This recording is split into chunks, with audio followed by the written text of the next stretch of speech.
Hello विद्यार्थी मित्रांनो, global online क्लासेसवरती आपलं सगळ्यांचं स्वागत आहे. तर BCA BBA ॲडमिशन 2025 आता याचे कॅप रजिस्ट्रेशन लवकरच स्टार्ट होतील. तुमचा रिझल्टही लागेल आता या वीकमध्ये. तर विद्यार्थी मित्रांनो, यासाठी काय काय डॉक्युमेंट लागणार आहे तुमचे? जर डॉक्युमेंट नसतील तर तुमचा कॅप रजिस्ट्रेशन होणार नाही. आणि त्याची एक्सपेक्टेड डेट काय आहे? कॅप राउंड कधी स्टार्ट होतील तुमचे? त्याच्यानंतर विद्यार्थी मित्रांनो, सगळे डॉक्युमेंट जे आहेत ते तुम्हाला बघायचे आहे, म्हणजे तुमच्याकडे आहे की नाही मी ते सांगतो तुम्हाला. ओके, तर अकॅडमिक बघा.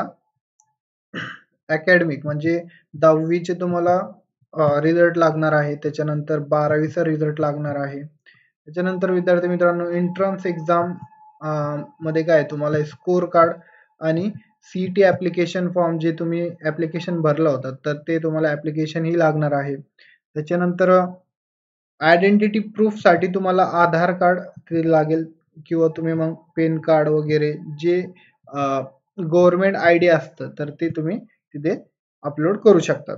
त्याच्यानंतर कास्ट मध्ये असेल तुम्ही तर कास्ट सर्टिफिकेट तुम्हाला लागेल. त्याच्यानंतर कास्ट व्हॅलिडिटी सर्टिफिकेट लागेल.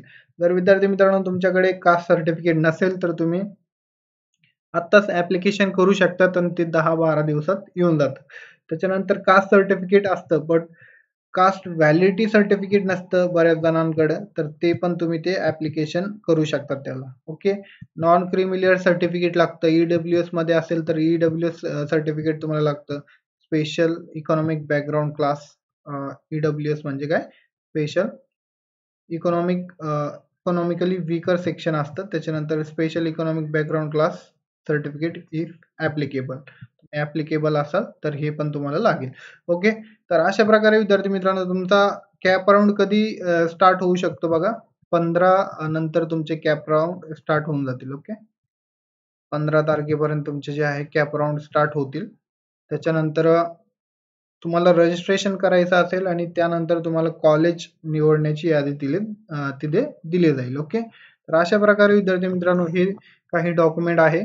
त्याच्यानंतर जे विद्यार्थी 2026 साठी प्रिपेअर करत आहे, आता 12वीला आहे, तर त्यांच्यासाठी कम्प्लीट कोर्स आहे BBA BCA.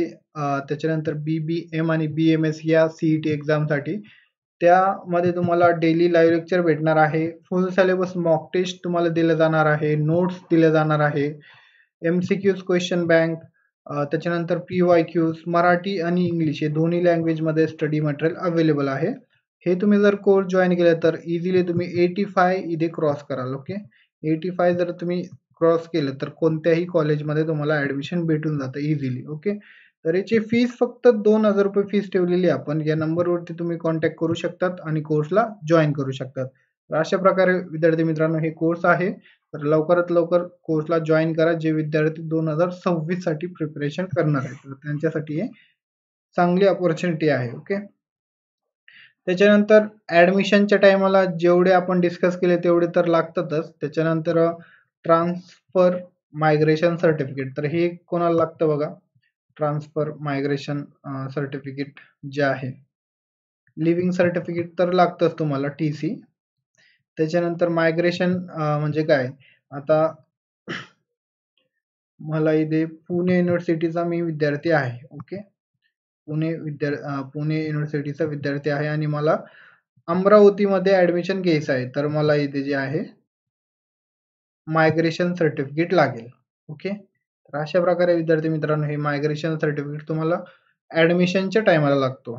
त्याच्यानंतर nationality proof, Indian nationality domicile certificate हे लागतं रिक्वायर्ड असेल तर. ओके, फोटोग्राफ लागतं तुम्हाला, पासपोर्ट साईज फोटो आणि सिग्नेचर, स्कॅन केलेली सिग्नेचर. ओके, तर अशा प्रकारे विद्यार्थी मित्रांनो हे फोटो आणि सिग्नेचर तुम्हाला कॅप साठी पण लागेल.